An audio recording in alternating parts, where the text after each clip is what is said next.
Hello बच्चों, welcome. Today will start electromagnetic induction, जिसे हम लोग शॉर्ट में ईएमआई बोलते हैं। और ये बड़ा लॉजिकल चैप्टर है और एक ऐसा चैप्टर है जिसमें जो आईआईटी वालों को बहुत पसंद है। नीट में या कोई भी एंट्रेंस में आता तो खूब है, बट आईआईटी वालों को ये चैप्टर खूब पसंद है। जेईई एडवांस में बहुत आता है, मेंस में बहुत आता है, मतलब एज कंपेयर टू अदर।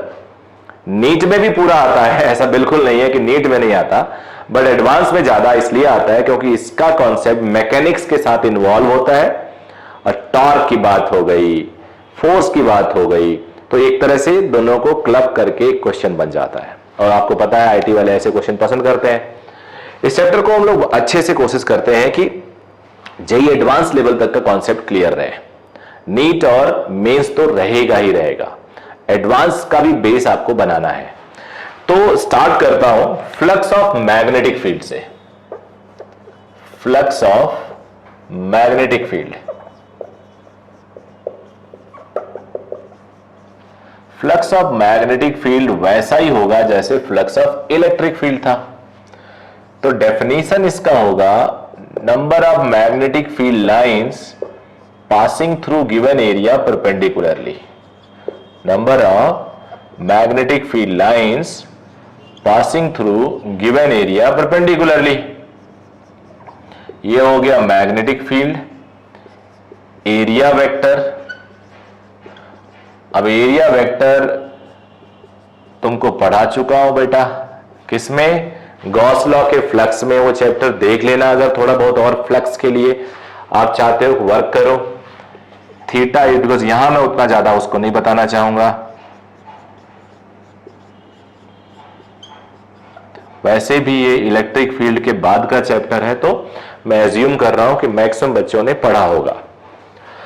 और इस फ्लक्स का वेरिएशन अगर कहीं होता है तो इसमें तीन कंपोनेंट है, बी, ए और थीटा। तो किसी में भी चेंज लाओगे तो वेरिएशन होगा फ्लक्स में। तो देखो कैसे। ये एक सरफेस है, मान लो मैं इसको ऐसे रिप्रेजेंट कर रहा हूं और एक ही कलर दिखा देता हूं। ऐसे लाइंस पास कर रही हैं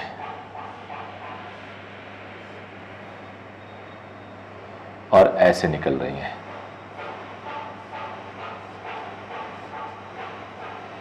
ऐसे, ये बी है।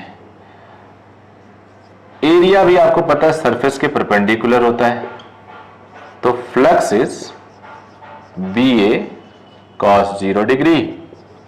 तो बी ए हो गया। अब अगर मैं इस सरफेस को थोड़ा टिल्ट कर दूं, एरिया वेक्टर ये हो गया।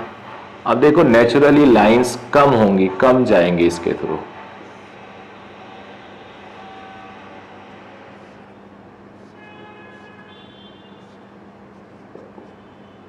ये बी वेक्टर हो गया। मान लिया दोनों में थीटा डिग्री है, ये 2 केस है, तो flux 2 is B A cos theta हो गया। अब तीसरा सरफेस देख लेते हैं। तीसरा यहां लिख देता हूं, एरिया वेक्टर ये। अब कोई भी लाइन, कोई भी मैग्नेटिक फील्ड लाइंस इसके अंदर पेनिट्रेट नहीं करके जाएगी, टच करते हुए चली जाएगी, यानी फ्लक्स इन नहीं किया। बी ए cos 90 डिग्री। cos 90 क्या होता है? 0। तो अब इन तीनों को देख के आप कह सकते हो flux in 1 is greater than flux in 2 and greater than flux in 3। तो ये रहा फ्लक्स की डेफिनेशन। अब इसके बाद हम लोग पढ़ते हैं फैराडेज लॉज, इसके एप्लीकेशन और ईएमआई। तो अब फ्लक्स का जो मैंने बोला था चेंज कैसे हो सकता है एक फ्लक्स, तो चेंज हो सकता है बी बदल जाए, एरिया बदल जाए, थीटा बदल जाए। तो अगर किसी लूप के थ्रू, एरिया किसका? लूप का। अगर किसी लूप के थ्रू फ्लक्स चेंज हो रहा हर वक्त, टाइम के साथ, पोजीशन के साथ, कैसा भी, मतलब चेंज इन फ्लक्स है, तो फैराडे ने बताया कि उसकी वजह से उस लूप के अंदर ईएमएफ इंड्यूस होगा। फिर अगर ईएमएफ इंड्यूस होगा और लूप में रेसिस्टेंस है तो आपको पता है करंट भी प्रोड्यूस होगा। तो जो ईएमएफ इंड्यूस होता है उसे इंड्यूस्ड ईएमएफ कहते हैं, और जो करंट इंड्यूस होता है उसे क्या कहते हैं बेटा? Induced current. तो यही बताया फैराडे ने, 2 लॉ दिया। पहला बताया whenever there is change in magnetic flux through a loop, an EMF induces across the loop. पहले तो सीधी सीधी बात बता दी कि अगर चेंज होगा तो EMF इंड्यूस होगा। दूसरी बात क्या बताई, magnitude of induce EMF is directly proportional to rate of change of flux through the loop. यानी इसका मतलब हुआ इंड्यूस्ड EMF का, इसको इंड्यूस EMF कर देते हैं, लिख देता हूं चलो, ये इसका magnitude rate of change of magnetic flux through the loop, यहां करो या यहां करो कोई फर्क नहीं पड़ता। और ये बी का है मैग्नेटिक फ्लक्स, तो ई इंड्यूस्ड इज कांस्टेंट, जनरली 1 लिख देते हैं, यहां नंबर ऑफ टर्न ले लेते हैं या नंबर ऑफ टर्न लिख सकते हो, कि 1 लिख दो n लिख दो कोई फर्क नहीं पड़ता, in number of turns of the loop.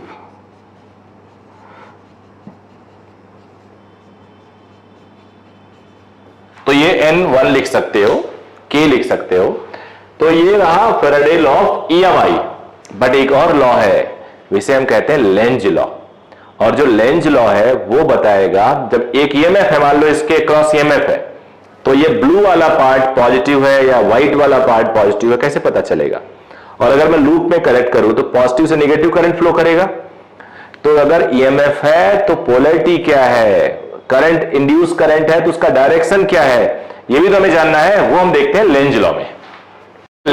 Lenz law हम लोग पढ़ रहे हैं, जो फैराडे लॉ का एक स्टेप आगे है। एक सबसे पहली बात हमेशा जब हम लिखते हैं वो याद रहती है, एक बार नीट में इसके बारे में पूछा गया था, ये basically conservation of mechanical energy को रिप्रेजेंट करता है। कंजर्वेशन ऑफ एनर्जी को रिप्रेजेंट करता है, तो याद रखना कंजर्वेशन ऑफ एनर्जी को रिप्रेजेंट करता है। अब कहता क्या है statement, direction of induced EMF is such that direction of induced EMF या फिर induced current is in such a way so that it opposes its cause of production। अब अपने आप में बड़ा मीनिंग है, इट्स कॉज ऑफ प्रोडक्शन का मतलब क्या हुआ, यही अगर समझ लिए तो आपका ये चैप्टर इजी हो गया। सिर्फ यही समझना है, सही बताएं तो। मान लो ये मेरा हाथ एक लूप है, इस पे मैंने एकाएक जीरो पहले मैग्नेटिक फ्लक्स था, एकाएक मैग्नेटिक फ्लक्स बी लगा दिया। बी ऐसे लाइन घुस रही है इसके अंदर, निकल रख सकती है, अंदर जा सकती है, दो ही पॉसिबिलिटी है। अंदर जा रही है तो क्रॉस बन रहा है इसके ऊपर, क्रॉस मैग्नेटिक फील्ड, अंदर मतलब क्रॉस। तो अब इसके अंदर ऐसा करंट फ्लो करेगा कि उस क्रॉस को अपोज करे, इट मींस डॉट बने, यही सोचना है। मान लो फिर एक और चेंज डिस्कस कर देता हूं कि इस लूप के अंदर ऑलरेडी क्रॉस है, अब वो क्रॉस कम होने लगे तो मैक्सिमम से कम होने लगा। Now what will this induce current will do, what this induce current will do, now induce current will try to retain its position, change को अपोज करता है ना बेटा। तो क्रॉस पहले बढ़ा हुआ अब कम होने लगा, तो ये क्रॉस और बनाएगा सो दैट चेंज रिड्यूस हो या ना हो। सिमिलरली एक डॉट आने लगा तो जो करंट बनेगा वो क्रॉस बनाएगा उसके ऑपोजिट डायरेक्शन में। तो अगर लॉजिकल सोचोगे तो सुखी रहोगे इस चैप्टर में, रटोगे तो हर बार दुखी रहोगे, काम चल सकता है। तो मैं कुछ अब लॉजिक देता हूं, पहले लिख दो expression, induced EMF directly proportional to minus d∅dt लिख लो। माइनस तुम्हें हमेशा रिकॉल कराएगा कि direction of induce current should oppose the cause of its production. अब मेरे पास 2-3 डायग्राम है जो तुम्हें हेल्प करेंगे और बताएंगे। मान लो ये लूप है एक, कोशिश करो कि समझ में आ जाए। एक लूप ये है, एक लूप ये है, एक लूप ये है। इसको थोड़ा और इधर ड्रॉ कर लो सो दैट ऐसे। अब यहां से मैं एक छोटा सा मैग्नेट इसके पास लेके आ रहा हूं, नॉर्थ साउथ। मैं ये मैग्नेट दूर लेके जा रहा हूं, साउथ पास लेके आ रहा हूं, साउथ दूर लेके जा रहा हूं।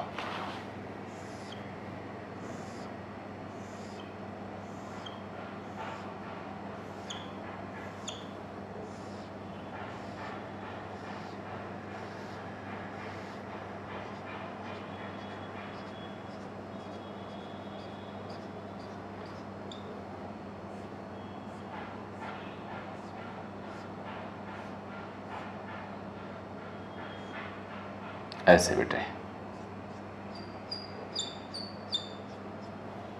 यहां भी वही सिचुएशन है। थोड़ा आपका टाइम बचा दिया, ड्रॉ कर दिया, नॉर्थ से निकल रहा है, साउथ को आ रहा है। अब दो केस लिया मैंने, दोनों के दो केस। एक ये बार मैग्नेट क्लोज ले जा रहा हूं, एक दूर ले जा रहा हूं, साउथ पोल पास ले जा रहा हूं, साउथ पोल दूर ले जा रहा हूं। तो अब समझना है, मेरे पास नहीं तो शॉर्टकट भी है बेटा। देखो यहां पे क्रॉस ऐसे घुस रहा है इसके अंदर, so now this loop will try to counter it. इसका टक्कर इसके साथ, समझ गया ना, इसका टक्कर इसके साथ।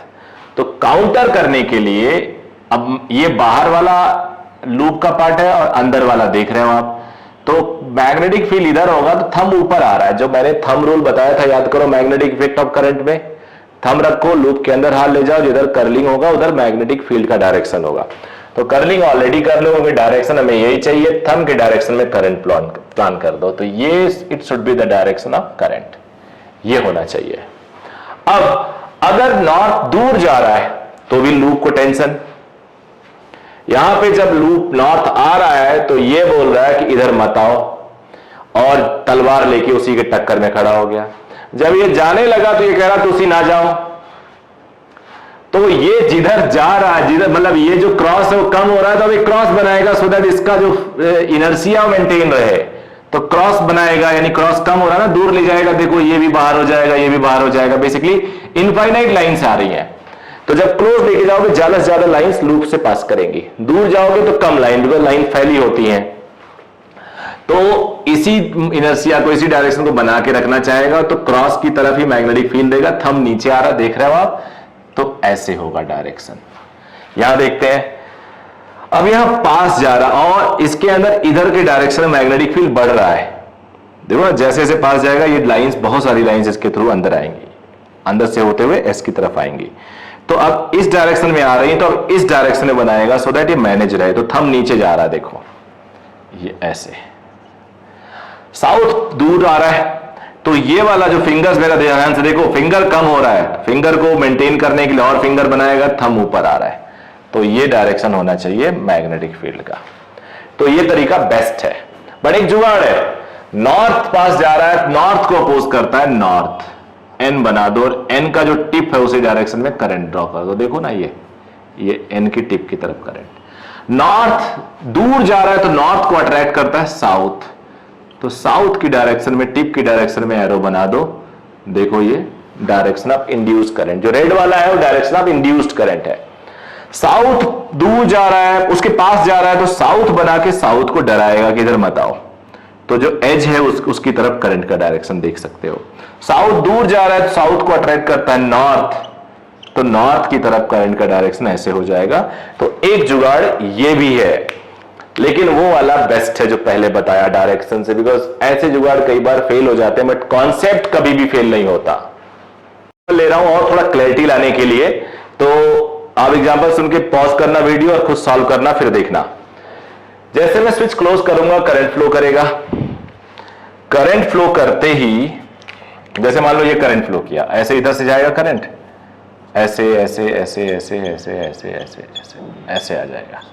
करंट फ्लो करते ही एक अच्छा खासा इलेक्ट्रिक फील्ड निकलेगी इधर। तो इसमें 1 वाला डायरेक्शन का करंट फ्लो होगा या 2 वाले डायरेक्शन का करंट फ्लो होगा, यही आपको बताना है। तो वीडियो रोको और सॉल्व करो, मैं आपकी हेल्प कर रहा हूं। जब इधर करंट फ्लो करेगा, इधर हाथ थंब रखा मैंने, फिंगर अंदर ले गया एक्सिस पे, कर्लिंग इधर किया, तो ये इसकी वजह से ये मैग्नेटिक लाइंस निकलेंगी, यानी यहां पे नॉर्थ बनेगा। अब नॉर्थ को अपोज करता है नॉर्थ, तो आउटर टर्मिनल पे ये डायरेक्शन, तो ये गलत हो गया, ये सही हो गया। अब दूसरा तरीका क्या हो सकता है, ये लाइंस जा रही है, मान लो तीर जा रही हैं, रामायण और महाभारत आपने देखा होगा इस लॉकडाउन के टाइम में, तो उधर से भी तीर आ रही है, तभी तो अपोज होगा। इधर से तीर लाओ, देखो थंब ऊपर जा रहा है, तो ये डायरेक्शन सही होगा। इस तरह से आप लोग इन सबको ऐसे क्वेश्चन सॉल्व कर सकते हो। अब एक क्वेश्चन और ले रहा हूं मैं, एक शानदार एग्जांपल है ये। पहला एग्जांपल आपने देखा, सेकंड एग्जांपल होगा, ये बहुत ही कॉमन एग्जांपल है, बुक में दिया हुआ है, आपके एनसीईआरटी बुक में है, एक बार बोर्ड एग्जाम में भी सीबीएसई में आया हुआ ये क्वेश्चन है। ये थोड़ा सा बिगड़ गया, इसको सही कर देता हूं। एक्सटर्नल फोर्स नीडेड, ये एक रेल कहते हैं, पैरेलल रेल है, उसके एक टर्मिनल पे रेसिस्टेंस कनेक्टेड है, ये रॉड है मेटेलिक रॉड, रेसिस्टेंस इसका नहीं नेग्लिजिबल मानते हैं, एक रेसिस्टेंस आर है, it can slide over it, ऐसे रखा हुआ ऐसे, ये रेल ऐसे है, इधर रेसिस्टेंस, इधर ये स्लाइड किया जा सकता है, क्रॉस मैग्नेटिक फील्ड है। आप रजिस्टर पे देखो ऐसा सिचुएशन है। अब हमें चाहिए v स्पीड से आगे जा रही है, ये रेल आगे बढ़ रहा है, इंड्यूस ईएमएफ और इंड्यूस करंट, ऑफकोर्स उसका डायरेक्शन भी, external force required to move PQ with constant speed, external force कितना हो कि वेलोसिटी v बनी रहे, और लेंज लॉ वेरीफाई करना है, एनर्जी या पावर कंजर्वेशन आपको दिखाना है। तो इस क्वेश्चन को भी ट्राई कर सकते हो आप, लेकिन मैं इसको कोशिश करूंगा कि आपको ऐसे समझाऊं कि इसके बेसिस पे फ्यूचर के सारे न्यूमेरिकल्स आपसे बने। अब ये क्रॉस मैग्नेटिक फील्ड, क्या ईएमएफ चेंज हो रहा है, फ्लक्स चेंज हो रहा है, तो जब आप रॉड पीक्यू को उठा के यहां से यहां ले जाओगे, यहां ले जाओगे, यहां ले जाओगे, तो इसके अंदर जो क्रॉस लाइंस है मैग्नेटिक फील्ड वो बढ़ेंगी। खुद देखो ना, फॉर एग्जाम्पल मेरी ड्राइंग ही देखो, 3 2 5 3 8 लाइंस, एक क्रॉस अभी बनाया, थोड़ी दूर ले जाओगे एक और बढ़ जाएगा, थोड़ी दूर ले जाओगे दो और बढ़ जाएगा, यानी क्रॉस बढ़ेंगे। तो जब क्रॉस बढ़ेंगे तो नेचुरली फ्लक्स बढ़ रहा है, फ्लक्स बढ़ेगा तो ईएमएफ इंड्यूस हो सकता है। अब मान लीजिए थोड़ी देर के लिए ये x डिस्टेंस पे है और ये L है ही, पहले डायरेक्शन देख लें फिर हम लोग कोई काम करेंगे। क्रॉस बढ़ रहा है तो एज पर Lenz law this loop current will try to reduce the cross. So how you reduce the cross? By increasing dots. तो डॉट बनना चाहेगा। अब नॉट बनने के लिए फिंगर देखो, पहले क्रॉस बढ़ रही है ऐसे ऐसे लाइंस, फिंगर मतलब ये डायरेक्शन है। डॉट बनाना है तो फिंगर ऊपर, थंब देखो इधर, इधर सेट करें तो Q से P की तरफ, तो करंट ऐसे ऐसे फ्लो करेगा, ऐसे फ्लो करेगा, ऐसे, ये इंड्यूस्ड करंट है बेटा। अब इधर पॉजिटिव बैटरी होगा, इधर नेगेटिव, तो इंड्यूस बैटरी का ईएमएफ अगर हम लगाएं तो ये होगा P पॉजिटिव Q नेगेटिव, यानी P पॉजिटिव और Q नेगेटिव। ये सब सीखोगे आप धीरे धीरे। फ्लक्स क्या है? B into LX।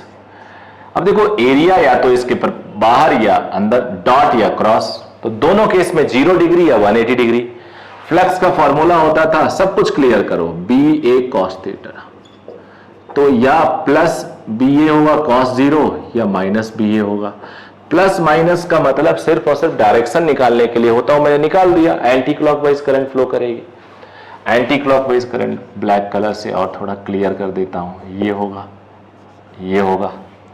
तो ईएमएफ होगा D phi by D T, यहां माइनस हम डायरेक्शन के लिए करते थे, तो B L D X by D T, और ये D X by D T क्या है? वी है। तो इंड्यूस्ड ईएमएफ आ गया बेटा बी एल वी। याद रखिएगा स्पीड पे डिपेंड कर रहा है, बी एल वी। तो इंड्यूस्ड करंट क्या आया? Induced EMF upon R, B L V upon R, ये इंड्यूस्ड करंट हो गया। ओके, इंड्यूस ईएमएफ आ गया, इंड्यूस करंट आ गया। अब हम लोग देखते हैं एक्सटर्नल फोर्स नीडेड, फोर्स की जरूरत क्यों पड़ेगी। आप लोग मैग्नेटिक इफेक्ट ऑफ करंट पे सोचो, तो मैग्नेटिक इफेक्ट ऑफ करंट में ऐसा सिचुएशन था कि when a current carrying wire is placed in magnetic field it will experience some force. याद करो BIL sin theta. So since PQ rod is now current carrying, since PQ is having current and placed in magnetic field,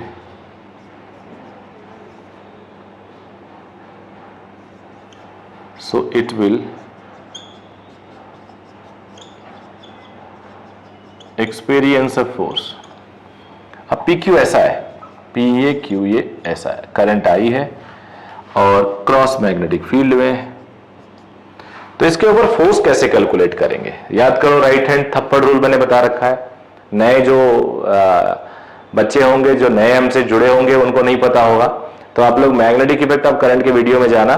तो मैंने एक rule दिया, right hand थप्पड़ rule, थप्पड़ मारने वाला ही थप्पड़. Put your thumb in the direction of current, finger magnetic field direction में. फिंगर ज्यादा है तो मैग्नेटिक फील्ड भी क्रॉस या डॉट भी ज्यादा ड्रॉ करते हैं हम लोग. तो ऐसे याद रखना, finger thumb in the direction of current, thumb in the direction of velocity. पूरे चैप्टर में यही होता है, finger in the direction of magnetic field, और जो थप्पड़ होता है वो डायरेक्शन ऑफ फोर्स बताएगा. तो थंब इधर, फिंगर अंदर, थप्पड़ इधर, तो मैग्नेटिक फोर्स इधर आएगा. अब देखो, आई ऊपर बी अंदर, तो दोनों में 90 degree. B I L, I कितना निकाला मैंने? इंड्यूस्ड करंट ही है, B L V by R. तो ये हो गया B square L square upon R into B. ये हो गया B L V by R. अब कुछ चीजें और, इसका डायरेक्शन क्या है? तो क्वेश्चन आपको याद हो गया, ये हटा देता हूं मैं, यहीं पे बताऊंगा, इतना स्पेस बहुत है.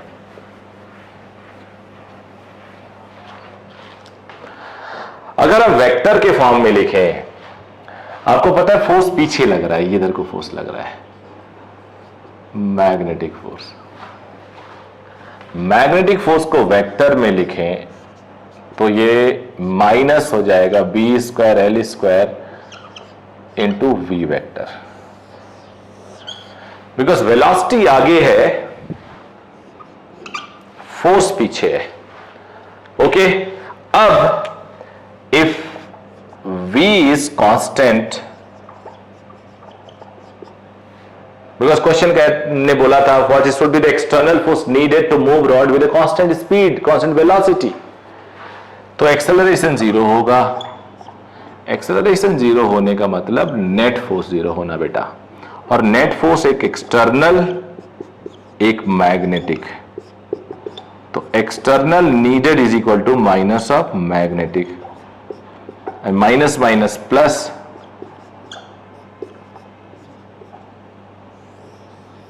ये हो जाएगा B square L square upon R into v vector. अब सुनो ध्यान से, वैसे भी एक्सटर्नल फोर्स वेलोसिटी की डायरेक्शन में ही है, देखो, तो यहां भी रटना आसान होगा. मैग्नेटिक उल्टा होता है. एक चीज और बता रहा हूं, रट जाओ. कई बार कंट्रडिक्शन हो जाता है, मैं बोलता हूं रटना नहीं है, समझना है, कई बार बोलता रट जाओ. तो हर सबका कंटेस्ट अलग होता है, एक साथ सबको नहीं बच करिएगा, दोनों कर लीजिए, कोई प्रॉब्लम नहीं है. जिधर भी लूप में कोई रॉड है, कोई लूप है, चेंज हो रहा है, मतलब आगे जा रहा है, लूप का एरिया बढ़ रहा है, तो मैग्नेटिक जो इंड्यूस मैग्नेटिक फोर्स आएगा वो उस चेंज के ऑपोजिट डायरेक्शन में ड्रॉ कर दो. जैसे कि ये अगर आगे बढ़ रहा है तो मैग्नेटिक फोर्स पीछे लगा दो बिना सोचे. यही लूप अंदर आ रहा होता तो मैग्नेटिक फील्ड बाहर लगा देते. बेसिकली जो मैग्नेटिक फील्ड आता है वो इंड्यूस करंट से आता है, और इंड्यूस करंट लेंस से क्या बताया था कि कॉज को अपोज करता है. तो ये सोचना ही नहीं है, अगर लूप आगे जा रहा है तो मैग्नेटिक फील्ड पीछे, लूप पीछे जा रहा है तो मैग्नेटिक फील्ड आगे लगेगा, magnetic force I am sorry आगे लगेगा. तो यहां से आप लोग याद रखिएगा. अब पावर बता देता हूं, एक्सटर्नल पावर क्या होगा, मैग्नेटिक पावर क्या होगा, वहां से एनर्जी कंजर्वेशन के बारे में हम ड्रॉ कर सकते हैं कंक्लूजन.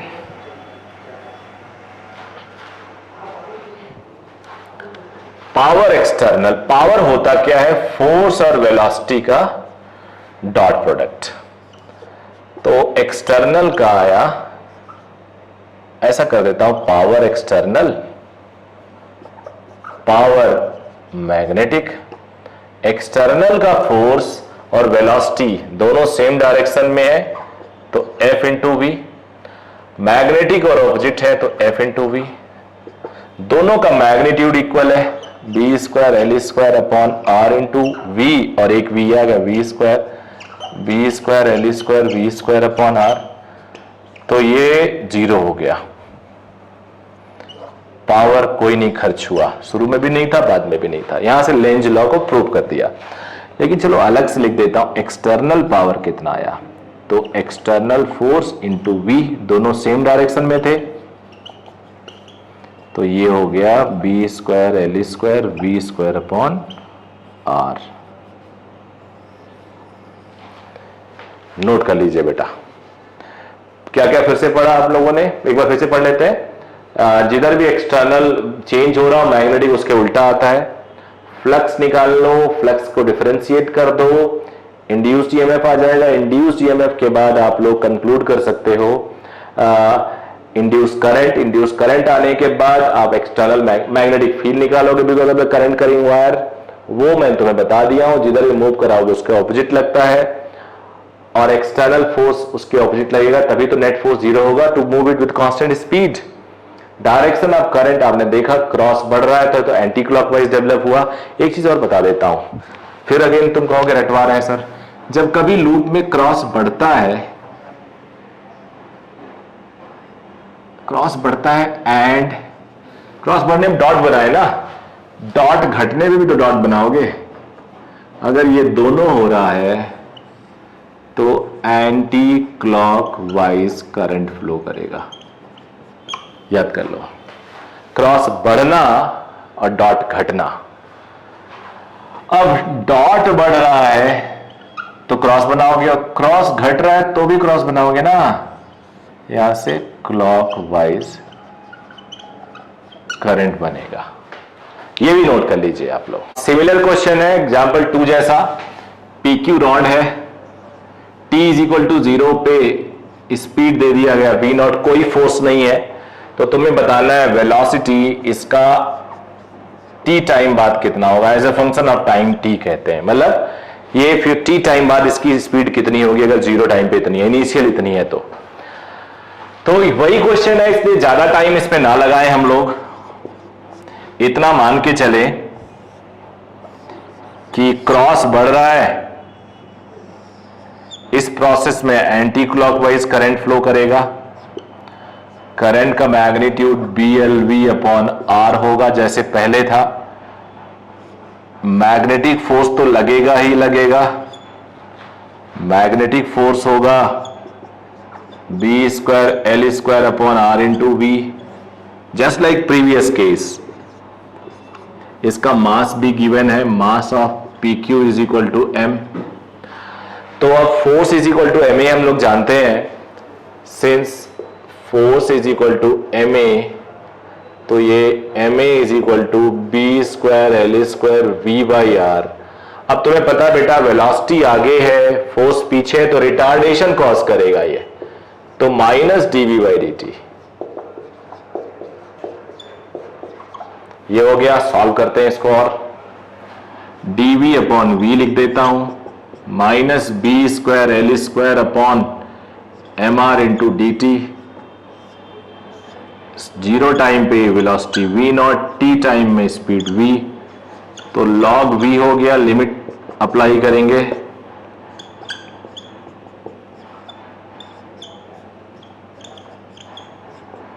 ये हो गया log V minus log V0। Tau लिख देते हैं, टाउ क्या है, ये टाउ बड़ा हेल्प करता है, पता है क्यों, बिकॉज इसका यूनिट सेकेंड होता है, इसका यूनिट सेकेंड है। तो कभी कभी डायरेक्ट यही पूछ दे तो थोड़ा अगर दिमाग में रहेगा तो गलती नहीं करोगे, टाइम भी बचा के आओगे। तो ln V by V0 a minus log B वाला फॉर्मूला, और लॉग हटाते हैं तो तुम्हें पता है एक्सपोनेंशियल पावर आता है, यहां से V is equal to V0 minus t by tau. ये एक्सपोनेंशियल डिक्रीज का कर्व है, ये कर्व एक्सपोनेंशियल डिक्रीज का है। ऐसे प्लॉट होता है, शुरू में V नॉट, इनफाइनाइट टाइम बाद 0 हो जाएगा। ये इसका एक्सपोनेंशियल डिक्रीज कर, फिर से देख लो एक बार। जब आपने इसको थ्रो किया तो एंटी क्लॉकवाइज करंट फ्लो किया, ये हमने डिस्कस कर लिया था। मैग्नेटिक फोर्स पीछे, this magnetic force will cause retardation for this speed. Magnetic force इतना है। अब मैग्नेटिक फोर्स कोई भी एक ही लग रहा है, नेट है वही, तो ma होगा, a is minus dv by dt। Integrate किया और स्पीड आ गया एक्सपोनेंशियली डाउन। तो इस तरह से बेटा ये पार्ट 1 था EMI का, इलेक्ट्रोमैग्नेटिक इंडक्शन का। इसके बाद अभी इसमें कुछ और न्यूमेरिकल्स छूटे हुए हैं, कुछ और कॉन्सेप्ट्स हैं, वो हम इलेक्ट्रोमैग्नेटिक इंडक्शन के अगले पार्ट्स में पढ़ेंगे। Till then take care of yourself. Thank you very much बच्चों।